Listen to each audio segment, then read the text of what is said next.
Good afternoon. This is Brandon Kennedy with GTS, and I am joined today by a good friend, Brian Halamuda from Trend Micro.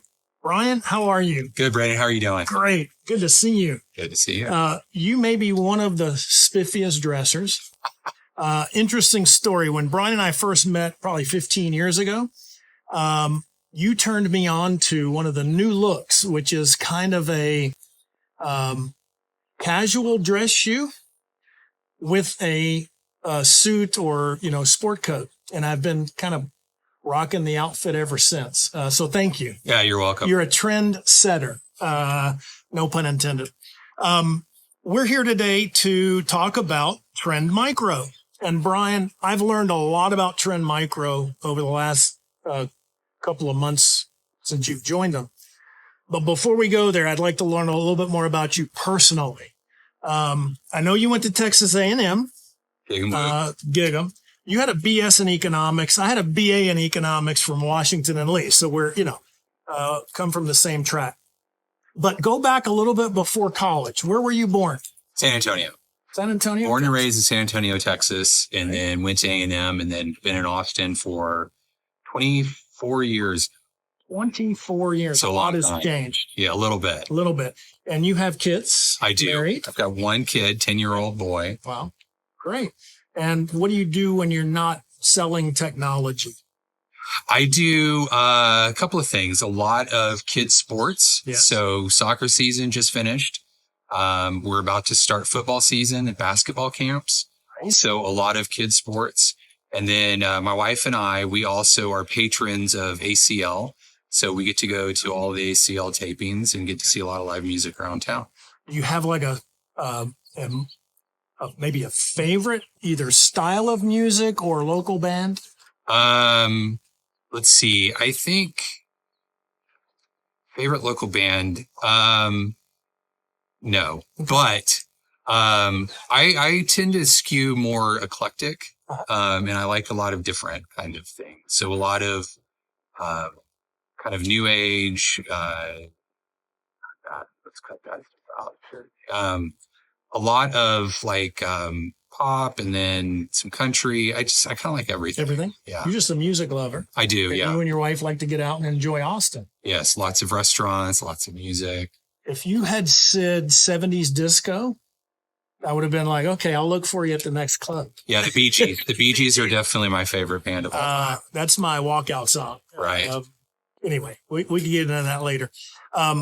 Thank you for that background. What I love is to know that the people that I serve alongside, despite technology being sometimes complicated and maybe a little cold, is that we're humans behind the scenes. Yeah. And to know that you're a music lover and you like to get casual is just really nice. It's interesting. And way too many sneakers. Lots of sneakers. And that's fantastic. I think a lot of people will appreciate that. I know I do. So Trend Micro. So I'm going to be honest here. Trend Micro, when I think about Trend, often think about like antivirus. Yeah. And I've been running Trend on my home PC for a long time. But you guys have been in the security space for 35 some years. Yep. You're like in the top 5 largest security solutions providers on the planet. There's an awful lot you do. Yeah. So real quick, tell us what Trend Micro is all about today. So you're right. So Trend's been around for 35 years and a very strong background in antivirus. That has shifted, obviously, and now it's a full service provider, solutions provider all the way around. Yeah. So today, when I think of cybersecurity and shifts in cybersecurity, it's really more about proactive cybersecurity, Okay. right? And it's about assessing the entire network and figuring out where are there gaps, what is going to be the attack surface.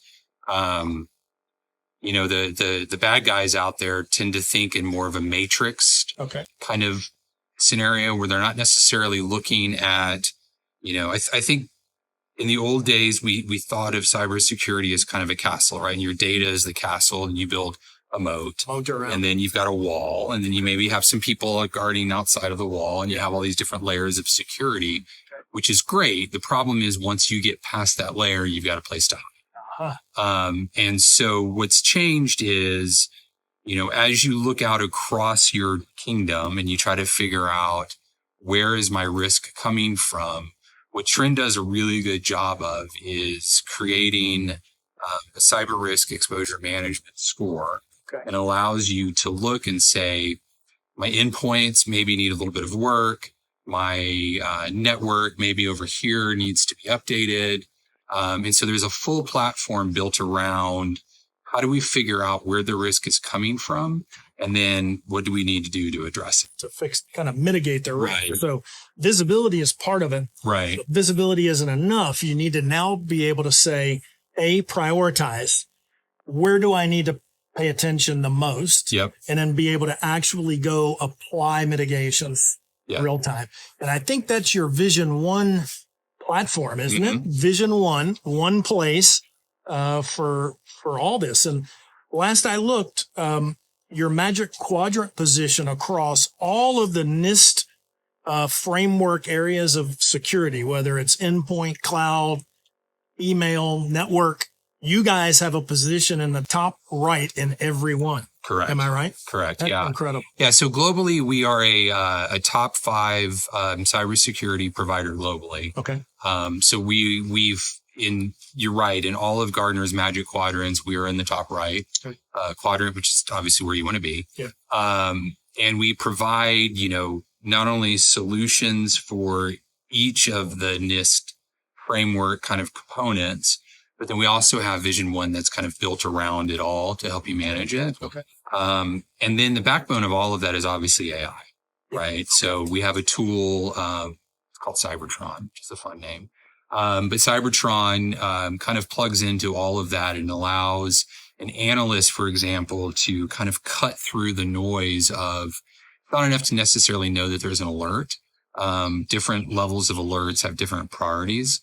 And so Cybertron is a cybersecurity specific AI tool that's been built to kind of help cut through the noise and to also kind of allow an analyst or allow a company to figure out where the best place is to go address first. So I hear my customers a lot, man, we've got so much data, a lot of security data as a part of that. Where do you start? Right. So a lot of companies and institutions rely on things like their security incident event management solution, their SIM. They have SOC and tools. They might have an endpoint manager. Does it matter that, a customer might already have a SIM, might already have an endpoint, an EDR solution? Right. Does that prevent Trend Micro and Vision One from having a play? No. And as a matter of fact, I guess that's one of the great things about the Vision One platform is it's kind of built around this idea that we might take telemetry or data from somebody else and feed it into the cyber risk exposure management score. Oh, right. Great. And so we work with all of obviously the major providers of these different kind of point solutions, and then allows you in a single area to go in and create these kind of risk scores and risk analysis based on the telemetry that you're getting from these different providers. I love it because, there is technical debt and it can be hard to get rid of sometimes, at least not all at one time. So you have to be able to come in and kind of play nice with some of what a customer already has, but then really take it to the next level. And you guys add things like the risk score, but you leverage data that might be coming from other tools, which is phenomenal. So one thing that I didn't know until much more recently is about 10 years ago, back in 2015, which seems like yesterday, it wasn't. 10 years ago, Trend acquired Tipping Point. Mm-hmm. Now, I knew Tipping Point as being like an industry leader in network detection and response, NDR. Tell me a little bit more about how the Tipping Point portfolio and the traditional trend portfolio come together? Sure. That's a great question. So Tipping Point is still a leader in NDR, Okay. and it's still an appliance that is again a leader in NDR. One of the interesting parts, though, is there's a part of Tipping Point called ZDI, or Zero Day Initiative. And what Zero Day Initiative does is it goes out there and tries to proactively find bugs, right, and find these kind of exposure areas that can be attacked. And so I think in 2023, ZDI discovered something like 60% of all known exploits that were out there. Okay. And then where it kind of feeds into trend is then ZDI will kind of create the patches. When I say we'll create the patches, scratch that. Mm-hmm. But ZDI will basically go out there and push out the fixes to the Tipping Point appliances. Again, I think on average, close to 90 days before they're public. Oh, wow. Right. So by the time it comes out and it's a public knowledge of some sort of an exploit that's out there, if you are a Tipping Point customer and a trend customer, you've already been protected for this exploit by up to like 90 days before. That's a big head start. It is. It's good. We talked earlier about, intrusion detection is one thing, intrusion prevention another.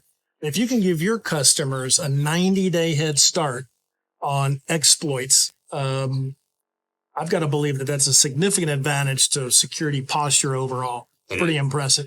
It is. So the Tipping Point plus legacy trend makes one of the top 5 largest security solutions providers on the planet. But we're personal here in Texas, serving the Texas public market. Yes. What's one thing that kind of encapsulates to you what it means selling and serving the public sector of Texas? So it's a great question, Brandon. So I think part of what I am passionate about is being, and this isn't like a new story, but it's being tied into a larger purpose. Yes. Right. And so what I find when dealing with public customers and what I like the most is they're not necessarily there. Everybody wants to get paid. Yes. But they're not necessarily there for a paycheck, right? They're there for a part of a purpose, a part of the community. There is a tremendous amount of pride that I take in knowing that, X department is implementing my solution and that I'm part of a solution overall that helps protect. I love it. So I think sense of purpose is probably what attracts me to you nailed exactly what my answer would have been, which is it's like the mission is what's most important. Yeah. The purpose. We're part of a community and we're served by other community members who happen to work in the public sector. And there's something special about kind of being connected to that. Yeah. And so the sense of purpose, the sense of mission is really important. That's cool. And I've known that about you for a long time. And I really appreciate that about you. Tell you what, we're going to provide some helpful links, invite you to either reach out to me or to Brian directly. And if you're interested in improving your security posture and resilience, getting an early start on potential vulnerabilities with the ability to really mitigate those risks quickly and efficiently, Brian and I would love to come in and help you out in serving your mission. Thank you for your support. We appreciate you, Brian. Appreciate you. Thank you very much. You guys, thank you much. Peace out.